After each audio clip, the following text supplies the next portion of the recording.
Welcome to this episode of Dr. Kamini Rao's Masterclass. Hello, Kiran.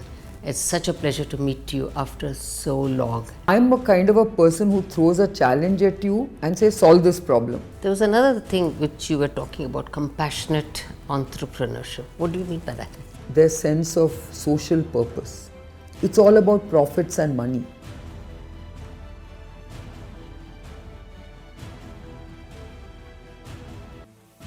Because unless, what do you do with that kind of money in any case at the end of the day? No, if you ask a normal investor, they know what all to do with the money. I'm saying if you speak to a hard-nosed investor, they'll say this is all rubbish. You please focus on profits. Don't just be so, and they make a big mistake because they think that if you're developing something at an affordable price point, they think you're not profitable. And I say that's where you're wrong. You can be just as profitable by serving more people. Absolutely. You make it up in the masses. That's the. But the other thing that I've said, see, you started Biocon in 1978, and then you said, let's get into Syngene, and then to Clingene. So that kind of focus, why did it shift like that? No, it is just that as an entrepreneur, like I mentioned, you experiment with new businesses, and one such business was about research services. I said research services is a very exciting business. I was looking at all the IT service companies doing so well. I said, can't we have some service business in our business? And I thought, why not research services? They are giving business solutions, we'll give research solutions. So with that in mind, I started Syngene and Clingene. And Syngene, of course, today is one of the foremost research companies in the country, offering research services to a large number of global pharmaceutical and non-pharma companies. And I'm really happy I took that call. Absolutely. Because it actually creates a very nice ecosystem of capabilities. Biocon is very strong in manufacturing. Syngene is and of course R&D. Syngene is very strong in research services. And many of those services that Syngene provides to its global customers, even we avail of that. And now look at what happened during COVID. During COVID, Syngene was anyway doing a lot of lab testing for its customers. And it just converted one of its labs into an RT-PCR testing lab, which was very quick to do, but we had to do it in a way that was sophisticated. And what I'm happy to say is that we turned out to be the #1 private lab in Karnataka to support the government. Okay, so we did, because we told them we'll do it free of cost under our CSR. And so we gave them the largest number of RT-PCR tests in the state as a private lab. Excellent. So I think these are important pivot points where today now, for instance, suddenly now, Syngene realizes that its virology services have exploded, because there's so much focus on viruses that it was offering these virology services to a handful of companies around the world. Today it's in huge demand. Now they've gone beyond virology testing services. They're actually offering a lot of support to vaccine companies, and they're already developing very next-gen vaccines for a number of customers. So that capability is also there. And now, of course, we also need viral vectors for cell and gene therapy. So that capability is developing. So suddenly virology has become a huge research area or a research service area for Syngene. So you can see how you have to constantly keep an eye open for new opportunities. I know, but the fact is, did you think at that point of time when you started Syngene that these would be the kind of opportunities? See, whenever you start any business, you start in a certain way. You never know what the future holds. If any entrepreneur tells you that they knew exactly how they were building their companies for the next 20 years, it's a lie. I think entrepreneurship is an evolving journey. And you will find many opportunities along the way, and some opportunities will be big, some will be small, some will succeed, some will fail, but that's entrepreneurship, right? I chose to build Syngene, it's a huge success. I chose to get into biopharmaceuticals, it's been a success. I sold my enzymes business, once I decided to get into biopharmaceuticals. But even that business is doing well under new ownership. Okay, so I think as an entrepreneur, you need to get engaged in new areas, because nothing remains status quo for too long. And every 5 years a new opportunity arises. And if you're going to be too slow to get that opportunity, then it's lost. The other thing that there's also this Arogya Raksha Yojana that you started with Devi Shetty, about 50,000 people that you look after, which is again another CSR activity that you've done. Have you seen the successes out of that? See, I'll tell you something, Kamini. We started that as a scheme for government to latch on to. See, under CSR, we are doing a lot of interesting things. One is we've set up digital primary healthcare clinics. Okay, and we started it in Rajasthan and Karnataka, and today in Karnataka we have 26 of these primary healthcare clinics, digital. And these are outstanding successes. But what is disappointing is that the government has not scaled it up. So these 26 clinics do remarkably well. Even during COVID, everyone came to these clinics for help, right? And it's a pity that I would have thought that by this time we would have had at least 2,000 primary health clinics, at least in Karnataka. But the government has done nothing. Government continues to just do its own thing, invest good money after bad, because a lot of the money gets pilfered and not invested in healthcare. When is the government going to wake up to know that healthcare is so important and primary healthcare is so vital? I hope COVID at least makes them realize that. Is it? I don't know. But they take us for granted. So every time they want a photo op, they'll show an Ilaj clinic. We call them Ilaj clinics. E as a play on the word electronic. And large, Ilaj as in diagnostic, right? And the whole word Ilaj as treatment clinics. Yeah. So that's why we called it Ilaj digital primary healthcare clinics. And they are hugely successful. I mean, I think, and we work with government doctors. So in that sense, it's a government partnership. So the government works with us. Basically, they give us the primary healthcare center, which we then improve. Because we make sure that they have good toilets, it's designed well so that there's a good seating area, there's a good doctor's cabin, there's a good diagnostic lab. So we do that sort of and refurbishment. And we also make sure that we equip it with very good lab equipment. And of course we have this technology that we use, a computer-based technology where we just, as patients come in, we issue them an electronic medical record. And then we take their vitals. And then as soon as they get to the doctor doesn't spend time on again reassessing the vitals because the data is already there. And then they basically ask them what's happened to you, what are your symptoms, and then they say, okay, go and get these tests done at the lab next door. The lab does the testing and it gets entered into their medical records. So the next day when the patient comes back, the doctor has a pretty decent understanding of what's wrong with the patient.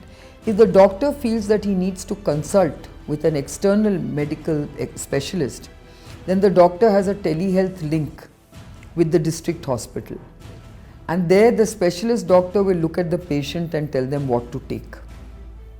Okay, so we've actually combined telehealth, electronic medical records and digital technologies for capturing data. And let me tell you, it's hugely successful because we get a lot of data, but does the government use it? Very little. And that is what is disappointing, because I think our healthcare departments in state governments is broken. They are just paying lip service, saying, yeah, we've got medical, I mean, even now I worry about vaccine deployment, because really there is so much corruption in the healthcare sector that even if you send a lorry load of vaccines to a center, how many of those vaccines will actually be delivered to people? I don't know. Will they all be pilfered and sold somewhere? You will have to give syringes and needles. How many of those syringes and needles will actually be used correctly? So in fact, there's a lot of concerns that will they reuse needles, Will they create more infections of Hep C and HIV? No, these are scary things to think of. But I think we have a very broken system. And until we are not in denial, and unless we accept that things need to improve and that technology can fix a lot of these regulatory and governance issues, I don't think we will succeed. But I think it is the mindset of the people that has to change. But see, government is, after all, People have to actually ask and demand better, but they don't know it. So the poor person doesn't realize that they can complain to the government that they don't have a good medical facility. Today I can tell you, the primary health centers that we have created in a lot of rural areas in Karnataka, the people are so grateful because they feel it's like almost having a good hospital in their village, which they never had. They had this dilapidated primary health center which hardly gave anything to them. Today they feel, arey, this is a very nice center. Now at least we feel that we can at least get properly looked at and diagnosed and treated. That's how they feel. The footfalls have increased 10 to 20 fold. Okay? And we have a lot of data. And when we ask the patients how they feel, they say, oh, it's very good. We feel very healthy and very safe now because we know we have a place to go to. coming again to this, I think the governments that are there is because of the people, and the people elect the governments. So at the time when they come for the elections, that is the time for them to ask these questions, not after those people have already sat in those places, isn't it? Until there's poverty in our country, let's not kid ourselves. You buy votes, as simple as that. It doesn't matter whether your healthcare system is terrible, whether your education system is terrible, whether there's no water, it doesn't matter. These people are so poor that 100 or 200 rupees means a lot to them. And they are willing to vote for you if you just give them that money. So let's be real. You know, these kind of demands can only be made by urban dwellers, and urban dwellers are in minority, and urban dwellers don't use government facilities. Now coming again to the other aspect of saying, you got your Padma Shri very early in your career. How was that feeling? Oh, it was a amazing time. It was a time when I couldn't believe it, because I came home one day and I had a message on my answering machine saying, please urgently call the protocol officer in the Raj Bhavan. And he gave the number. Those were not days of mobile phones, it was a phone. So I called him up on the phone and he said, I'm very happy to tell you that you've been awarded the Padma Shri. I almost fainted. And he said, ma'am, you have to accept it. So I was like so speechless. He said, hello ma'am, are you there? I said, yes, of course I accept it with great pride. But I couldn't believe it, you know. And then I called up, in fact, my good friend Nilima happened to come home that time, and I said, Nilima, I don't know whether to believe this news or not. Is somebody playing a prank on me? So she said, of course, why should they play a prank on you? I said, no, please ring up, and find out, is it really correct? So then, I made her call up that number again. And that fellow couldn't believe that I was asking, is it true or not? He said, of course, please tell her that it's true, it's genuine information. And so I was so thrilled, it was a big, award and recognition for me, which I never expected. It came right out of the blue. And that's what gave me a lot of hope that, look, things are not about corruption. I mean, if I could get this out of the blue, it means that you don't pay for these kind of things, that they actually think about this and they give it to you in a very meritorious way. So it was a big honor for me. And then, of course, in 2005, I got the Padma Bhushan. Yeah, so that was also great, and of course, I was very grateful for that. So I would just say that these national honors are very special, and I think we should, protect the sanctity of these awards at all costs. It should not be political. Sometimes it does get political. Yeah. But don't you feel that these awards put a lot more pressure on you to become accountable to the country for having recognized you, and they put more responsibility on you to do more for the country? I don't think so, Kamini, because I think it's up to each individual. I have always felt a sense of responsibility whether I get awards or I don't get awards. I just think that what I'm doing is important. I'm very nationalistic. I'm not political, but I'm nationalistic. I want India to be on the map of the world. I think there's a lot of injustice, bias, prejudice, which is very unfair. I've seen it all the time. I mean, now look at the present vaccine race, okay? And you see the mess that has been made out of the AstraZeneca vaccine, okay? Let me tell you, if this had happened in India, we would have been battered, okay? We would have been told we don't know how to do anything, you can't rely on India, India is a totally not to be relied upon country when it comes to clinical trials or vaccines or anything. This is the way we talk about this is how the world judges people, right?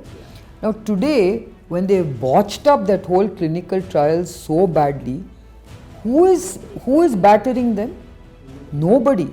Just because it's the great Oxford University, AstraZeneca, United Kingdom, they're getting away with it, right? Of course, AstraZeneca says it's going to repeat the trial. But if it was India, they would have just cancelled our clinical trial saying, sorry, this vaccine is not going to be approved, right?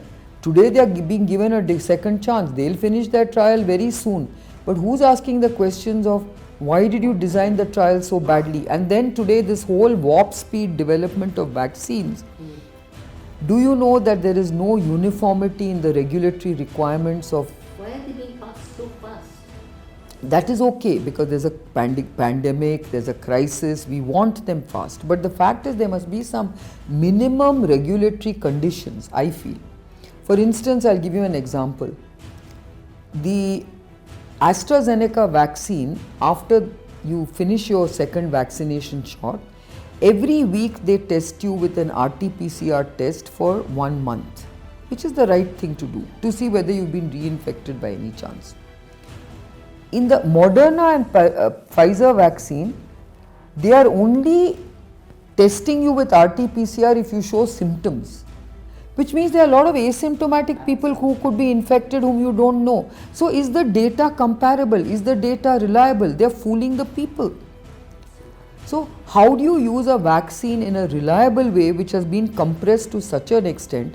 So don't you think the regulators should have given some basic minimum conditions for trial design to all the vaccine makers? But that has not happened. I'm very disappointed. So I think, as an entrepreneur, as someone who's influential, I really want to bring justice to what happens in a country like India, to removing the biases and the prejudices that people have around the world. Oh, if it comes from India, it must be poor quality. Oh, if it comes from India, I wonder what kind of trials they would have done.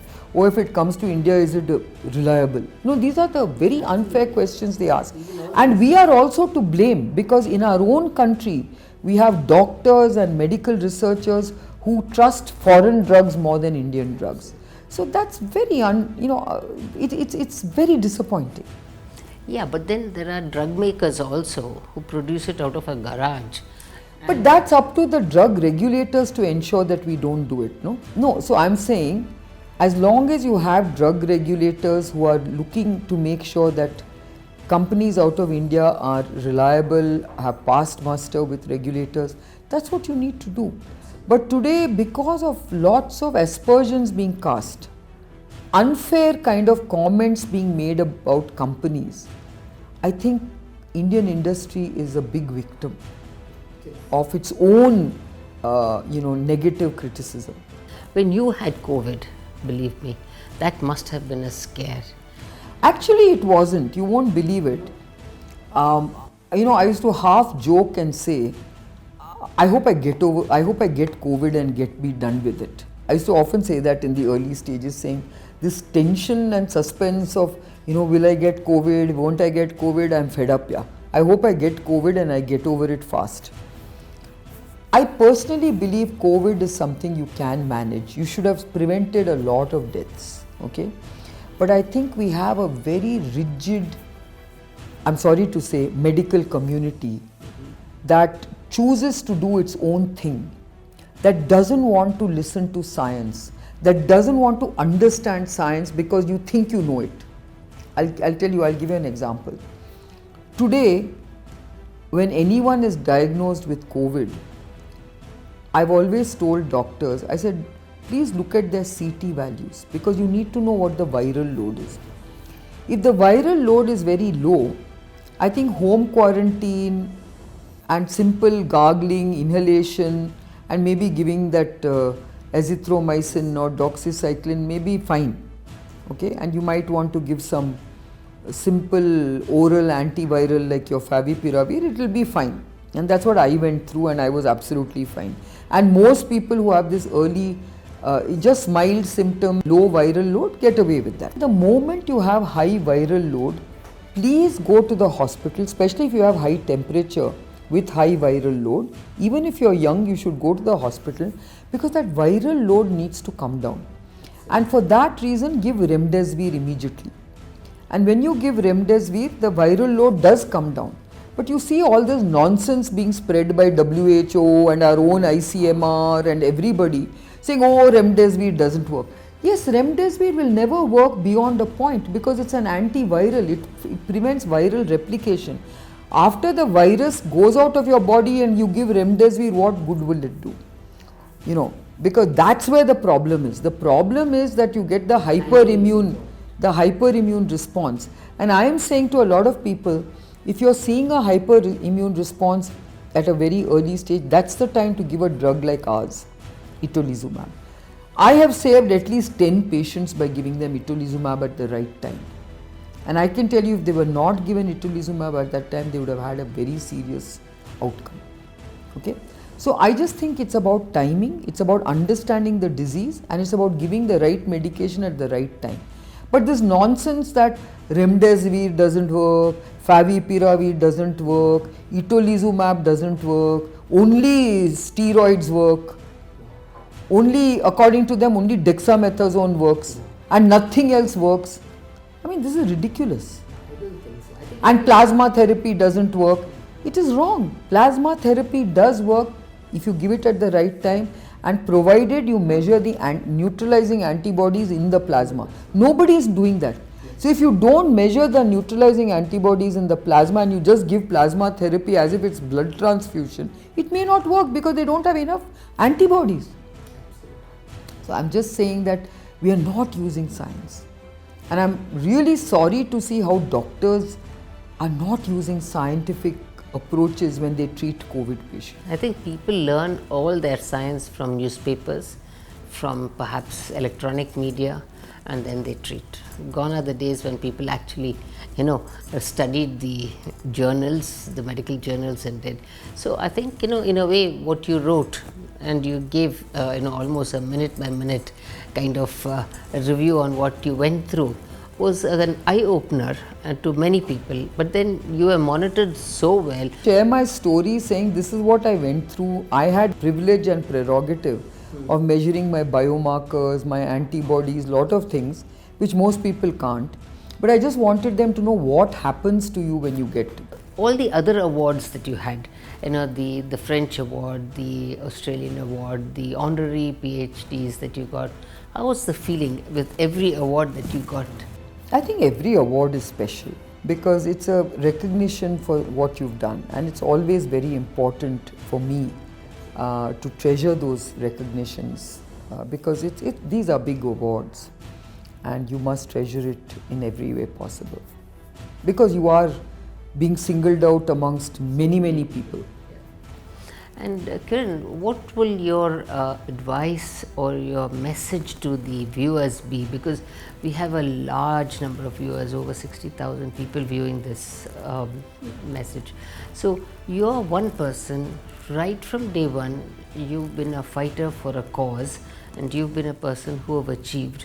And failures also come, but nobody sees those failures. They only see Kiran Mazumdar as a very successful entrepreneur. There may be certain lows that you've had, and how did you face those failures and use them as stepping stones to success? See, I think if you look at every one of us, we have highs and lows. Some days is great, some days is not so great. So I think highs and lows, failures and obstacles is part of life. That's the way I look at it. And it's no different in business or entrepreneurship. except it's at of a higher scale, higher magnitude, because you're so focused on achieving something. And when you're so focused on achieving something, you're bound to get even bigger pitfalls, right?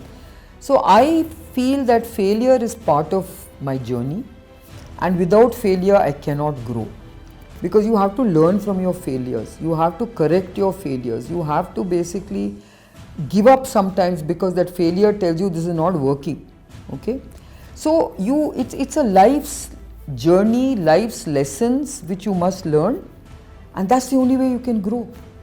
To what extent would you say that to the youngsters who are coming up in biotechnology, or for example science subjects, etc., what would your message to be to them, to sort of motivational message that they should keep trying, particularly to the girls that are there, to get into the man's world and to be able to control such a big empire? How would you be able to motivate them? This is the best time for science and technology ever. And science and technology is agnostic to gender. That should be motivational enough for any young girl or boy to get into this area. Study science, pursue science. You might want to be a researcher, fine. You might want to be an entrepreneur, fine. You might want to work in a company that does scientific research, fine. But do it, because this is a very exciting time for young people. Look at the number of opportunities this COVID has thrown up. I'm just saying. I mean, today, who ever thought that telehealth will suddenly become such an important area? Okay, who ever thought e-learning will become such an important area? Who ever thought this digital delivery services will become such an important area? Who thought online retail will become so big? And who thought that e-pharmacies will finally be forced on us? So lots of things have been forced on us in this digital world which nobody thought of. These are the opportunities for young people. They are the ones who understand technology, digital world, mobile phone, applications, APIs, all kinds of things. We grew up at a time when there were no computers. We are all kind of fossils in that way. We have learnt along the way, educated ourselves as best we can, but we are not naturally adept to technology like the young people are. This is their age, their era. They should not feel what's in it, what is there to look forward to. There's so much to look forward to. I think you hit the nail on the head, Kiran. It has been a pleasure talking to you, and I'm sure that the viewers are going to get a real bonanza of not only experience, knowledge, and the compassionate capitalism that you've been speaking about. I've also been told that you've donated half your wealth towards this kind of needed philanthropy. So what made you do that? Well, as I said, you yourself said, what are we going to do with all this money? Okay, I really think it's put to better use when you do something which makes social impact. I think that was wonderful, Kiran, and it's always a pleasure talking to you. Thank you very much for coming on this show. Thank you, Kamini. So this was Dr. Kiran Mazumdar on the Masterclass, and I hope you enjoyed this program. I'll see you the next time. Thank you.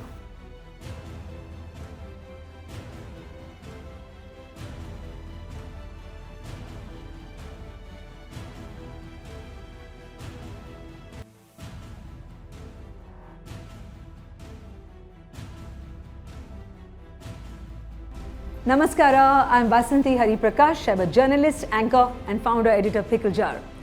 Dr. Kamini Rao is someone who is an icon. She is a fertility specialist, a gynecologist, an expert in the field of reproductive medicine. And when she begins a masterclass, you've got to be on it simply to know the lessons of life that she herself offers and gets her guests to offer. Make sure you sign up. You're going to be the richer for it.